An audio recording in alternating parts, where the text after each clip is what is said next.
एक तो देखिए अभी जो है वो सेक्रेटरी जनरल नेटो के साथ उनकी मुलाकात प्रेसिडेंट ट्रंप की हो गई इसी निशिस के दौरान ही। और 50 दिन का उन्होंने टाइम दिया है रशिया को कि 50 दिन में जंगबंदी की जाए, वरना ये है कि हम आप पे टैरिफ आयद करेंगे 50 दिन। अब 50 दिन बहुत हैं 50 दिनों में। और साथ ये भी कहा है कि यूक्रेन को हम असला देंगे, लेकिन सारी पेमेंट जो है वो यूरोप के मुल्क करेंगे। मतलब हम यूरोप को बेचेंगे असला, और वो असला अगर उन्होंने आगे यूक्रेन को देना है तो यूक्रेन को दे दें। इससे पहले ये था कि पाबंदी लगी हुई थी कि जी यूक्रेन को असला यूरोप के मुल्क नहीं देंगे। अब उन्होंने वो कहा है कि वो देना चाहें दे दें। कीव के लोग जो हैं उनके नुमाइंदा खसूसी वो कीव में बैठे हैं, स्टीव वित्कोफ पीछे हैं, और इस वक्त कीव के लोग आगे हैं जो मैंने पहले भी बात की थी।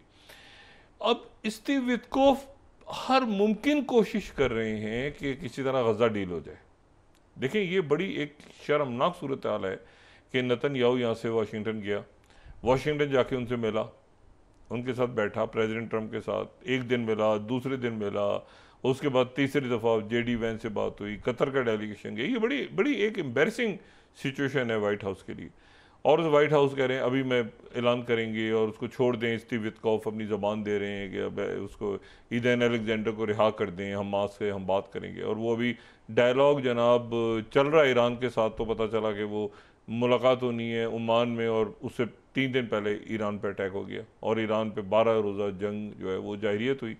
लेकिन उस 12 रोज़ा जंग जो है उसके नतीजे में जो यानी ये वही तकरीबन 1 महीना है जिसमें ईरान ने उधर नेतन्याहू की तबीयत साफ़ की, और पाकिस्तान ने इधर भारत के 6 राफेल गिराए, और अभी तक वज़ीर आज़म नरेंद्र मोदी को नहीं पता कि क्या हुआ है उनके साथ। लेकिन उधर जो मसला ये है कि वो तो उधर तो गोल कोई अचीव नहीं हुआ, उधर तो कोई गोल अचीव नहीं हुआ, बल्कि बड़ी जग हंसाई हुई कि जी इसराइल के ऊपर कभी भी देखें, पहले भी अरबों की बहुत लड़ाई हुई और अरब ममालिक की, लेकिन ऐसा कभी नहीं हुआ कि तल अवीव को उन्होंने भूसा बना दिया।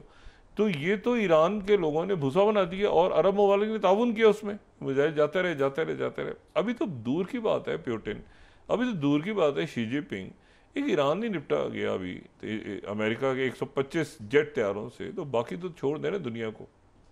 इश्यू ये सारा और भुरकस निकल गया इसका। अब ये जो नेतन्याहू है वहाँ पे, वो इसलिए वित्कोफ कह रहे हैं कि जी मैं तो डील कराऊंगा, और प्रेसिडेंट ट्रंप ने भी कह दिया कि इसी हफ्ते इसी आने वाले दिनों में डील होगी, और वो हमास के साथ रब्ता ख़त्म नहीं किया स्टीव वित्कोफ ने। स्टीव वित्कोफ की उनके साथ बातचीत जारी, अरब ममालिक भी समझते हैं। लेकिन एक और शरारत इन्होंने ये की कि जो शुमाली सीरिया है, साउथ सीरिया जो है उसको ये कहता है, इसराइल कहता है कि उसको डीमिलिटराइज जोन करें।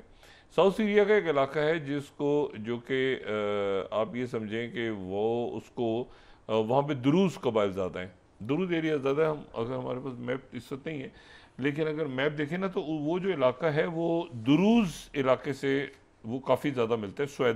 स्वेदा का एक सूबा है, और स्वेदा का जो सूबा है वो जो है वो बिल्कुल मिलता है, ये हमें नज़र आ रहा है यहाँ पे। स्वेदा का जो सूबा है ये दमास्कस से जनूब में समझ लें इसको, लेकिन ये जॉर्डन के साथ इसकी।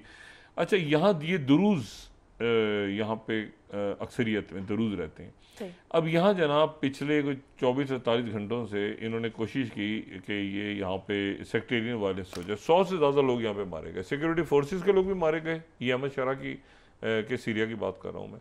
और दरूज जो थे यहाँ, दरूज चूँकि अक्सरियत में थे तो सिक्योरिटी, तो एक तरह से ये एथनिक वायलेंस यहाँ शुरू होने लगा था। लेकिन अभी जब हम गुफ्तगू कर रहे हैं तो बड़ी हद तक काबू पा लिया, उसमें दरूज अमायदीन भी आ गए हैं। और उसमें जो है अच्छा इसराइल खुल के कह रहा था कि ये हम यहाँ पे चाहते हैं कि डीमिलिटराइज जोन हो जाए, तो इसलिए हमने इसमें हम चाहें तो किसी को सपोर्ट करेंगे ना करें। ये बात मैं पहले कह चुका हूँ कि अहमद शरा जो है वो इनके साथ तो सिक्योरिटी की बातें कर रहा था बंदा कि ये सिक्योरिटी के ये ख़त्म हो जाए, और ये सिक्योरिटी हमारी जो बॉर्डर बहुत बड़ा लगता है इसराइल के साथ, ये इसराइल को तस्लीम करने की कोई बात नहीं थी। ये बिल्कुल ऐसे ही है कि आपके साथ पड़ोस में अगर कोई ऐसा मुल्क हो जो का हॉस्टाइल हो आपके साथ, लेकिन आपका बॉर्डर लगता हो, तो फिर आप कहते हैं ना कोई तो rules of the game set करें कि भाई ये सरहद है, ये ऐसे है, ये ऐसे ऐसे, उसमें तस्लीम करने की तो बात नहीं हो रही थी। तो वो अहमद शरा जो है, जाहिर सी बात है कि अब इस वक्त टर्किया जो है वो बहुत बड़े बहरान साल का बहरान क्या है, एक दहशतगर्दी की फजा थी जो उनके मुल्क में पीकेके ने उठा के रखी हुई थी। पीकेके ने हथियार डालने शुरू कर दी, और पीकेके जो है उसने, कल हमने बात भी की कि वो गए और वहाँ पे गारों में जाके वो सुलेमानिया के पास उन्होंने जाके वो अपने हथियारों को आग लगाई और ये सारा किया, और पार्लिमानी सियासत में उनके लोग हिस्सा लेंगे और ये, और वो तैयब एर्दोगान के साथ मिल गया। उनका जो दूसरा विंग है तो वो जो वो आके मिल गया है सीरिया के, बाकायदा गवर्नमेंट का हिस्सा बन गया। अच्छा, अब ये पूरी पिक्चर है, इसमें वो लड़ाई करवाने की कोशिश की, लड़ाई क्यों नहीं हुई, शिया सुन्नी फसाद क्यों नहीं हुआ, ये सेक्टेरियन वायलेंस क्यों नहीं हुआ, ये भी तो इस दुनिया में वो जो आपके कॉलोनाइजर्स हैं और बड़ी पावर्स हैं उनकी कोशिश रही है ना हमेशा माजी में, कैसा होता रहे, वो नहीं हो पाया। आप देखें ना, ये 9/11 के बाद क्या था, वॉर ऑन टेरर क्या था, वॉर ऑन टेरर का थीम क्या था, थीम ये था कि दुनिया एक तरफ खड़ी है और एक तरफ मुसलमान खड़े हैं, और मुसलमान तो होते ही दहशत गर्द हैं, ठीक है, वो तो हैं ही टेररिस्ट। तो जिसके नाम के साथ ये लगा है, जिसके नाम ऐसे शुरू होता है ऐसे ही होता है, वो टेररिस्ट है। और वो जो है वो तो उसके बाद आखिर में जाके हमें शरह से गले मिल रहे हैं, तो वो ख़त्म, दम तोड़ गया वो वॉर ऑन टेरर वाला मंतरा। अब ये कोई और मंतरा ढूंढ रहे हैं, उस मंतरे के अंदर ये कि ये टैरिफ्स के ज़रिए, यानी प्रेसिडेंट ट्रंप को 2-3 बातें क्लियर नहीं हो पा रही इस वक्त, या उनकी टीम के अंदर कन्फ्यूजन है। एक उनके चाइना हॉक्स थे, वो चाइना हॉक्स जो थे सो कॉल्ड, वो चाइना के साथ कह रहे हैं बातचीत करो, चाइना के साथ अच्छे ताल्लुकात होने, वो सारी ज़िंदगी उनकी चाइना हॉक्स कहलाते रहे। वो उनको पता नहीं ट्रंप ने क्या घोल के पिला दिए, वो जो ट्रंप कहता है वो कहते हैं। अच्छा, किसी में हिम्मत है कि कोई ट्रंप को जाके कहे कि आप ऐसे कह रहे हैं?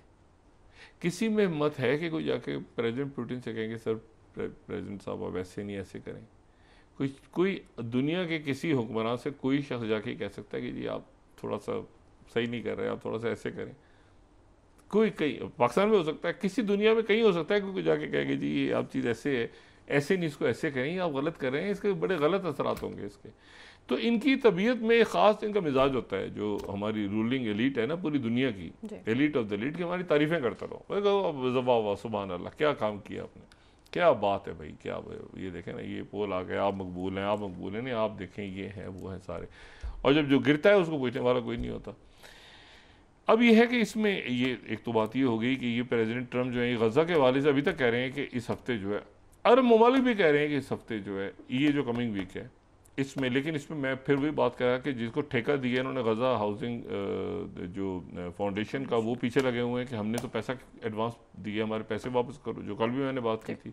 इसी तरह किसी को रेस्टोरेंट का ठेका दे दिया, किसी को इन्होंने सड़कों का ठेका दे दिया, ये तो पूरा वो एक रिवेरिया बना के बैठे हुए थे, उसमें इनके अपने टीम मेंबर्स हैं, तो वो पैसा इन्होंने दे दिया हुआ है। और कई 30 बिलियन तो पहले ही अनाउंस हो गया था ना, जो मैंने उस दिन हमने बताया भी था कि यूएस एड ने जल्दी से कहा कि 30 बिलियन फौरी तौर पे इनको $30 मिलियन फौरी तौर पे दो ताकि काम शुरू करें अपना। और वो डिफेंस कॉन्ट्रैक्टर्स हैं, वहीं पे बैठे हैं, वहीं पे रहते हैं, अमेरिकन हैं, अमेरिकन सिटीजन्स हैं, जो भी हैं, उनका अपना नेक्सस है पूरी दुनिया में। वो कहते हैं कि भाई हमें आपने बुलाया और हमें आपने कहा कि ऐसे ऐसे करना है, और थोड़े दिनों के बाद आपने कहा हम तो डील करने जा रहे हैं, क्योंकि आप पे प्रेशर आ गया अरब ममालिक का, ठीक है ना, उन्होंने कहा कि हम इतनी इन्वेस्टमेंट करेंगे आपके यहाँ। तो ये एक इसमें घूम, और कहीं के एप्स्टीन फाइल्स आ गई बीच में, वो लेके घूम रहे हैं। एप्स्टीन फाइल्स एक बहुत बड़ा क्राइसिस है, आप लोकल अमेरिकन टीवी चैनल्स देखें तो एप्स्टीन फाइल्स ही आपको डिस्कस होते नजर आ रही हैं।